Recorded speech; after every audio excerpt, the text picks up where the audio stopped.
പല രോഗങ്ങളുടെയും മൂലകാരണം എന്ന് പറയുന്നത് വയറ്റിലുണ്ടാകുന്ന അസുഖങ്ങൾ കൊണ്ടാണ്. എന്ന് വെച്ചാൽ ദഹനം ശരിയായ രീതിയിൽ നടക്കാത്തത് കൊണ്ട്. അതുകൊണ്ട് തന്നെ നമ്മുടെ ദഹനം ശരിയായ രീതിയിൽ നടക്കുന്നുണ്ട് എന്ന് ഉറപ്പുവരുത്തേണ്ടത് വളരെ അത്യാവശ്യമായ ഒരു കാര്യമാണ്. അതിനുവേണ്ടി നമുക്ക് ചെയ്യാവുന്ന കാര്യങ്ങൾ പറഞ്ഞു തരാം. ഒന്നാമതായിട്ടുള്ളത് ഭക്ഷണം ശരിയായ രീതിയിൽ ചവച്ചരച്ച് കഴിക്കുക. വളരെ ധൃതി പിടിച്ച് ഭക്ഷണം ചവച്ചരയ്ക്കാതെ കഴിക്കുകയാണെങ്കിൽ ദഹന പ്രശ്നങ്ങൾ ഉണ്ടാകാം. കാരണം ദഹനം തുടങ്ങുന്നത് നമ്മൾ ഭക്ഷണം ചവച്ചരച്ച് ഉമിനീരുമായിട്ട് മിക്സ് ചെയ്യുന്ന വായിൽ വെച്ച് തന്നെ ദഹനം തുടങ്ങുകയാണ്. അല്ലാണ്ട് വയറ്റിൽ ഭക്ഷണം എത്തിക്കഴിഞ്ഞല്ല ദഹനം തുടങ്ങുന്നത്. അതുകൊണ്ട് തന്നെ നിങ്ങൾക്ക് എത്രത്തോളം ഭക്ഷണം ചവച്ചരച്ച് കഴിക്കാമോ അത്രത്തോളം നല്ല രീതിയിൽ ദഹനം നടക്കുകയും ചെയ്യും.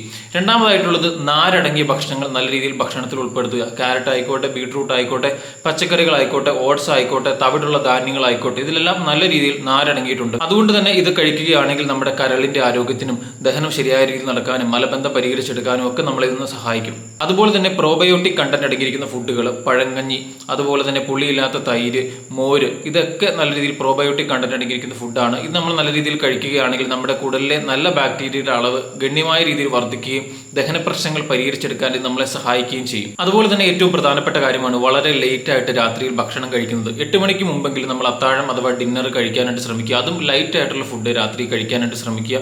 വാരി വലിച്ച് വയറ് നിറച്ച് ഭക്ഷണം കഴിക്കുകയാണെങ്കിൽ ദഹനക്കേട് ഉണ്ടാകുകയും പിറ്റേ ദിവസം രാവിലെ എഴുന്നേൽക്കുമ്പോൾ ഓക്കാനം, ഛർദ്ദിൽ, ദഹന പ്രശ്നങ്ങളൊക്കെ ഉണ്ടാവാനായിട്ടുള്ള സാധ്യതയുണ്ട്. അതുകൊണ്ട് തന്നെ ഞാൻ ഈ പറഞ്ഞ മുൻകരുതലുകളൊക്കെ എടുക്കുകയാണെങ്കിൽ നിങ്ങളുടെ ദഹനം ശരിയായി നടക്കുകയും അതുകൊണ്ട് തന്നെ ദഹന പ്രശ്നങ്ങൾക്ക് ഉണ്ടാകുന്ന മറ്റു രോഗങ്ങളെ തടയാനായിട്ട് നമ്മളെ സഹായിക്കുകയും ചെയ്യും.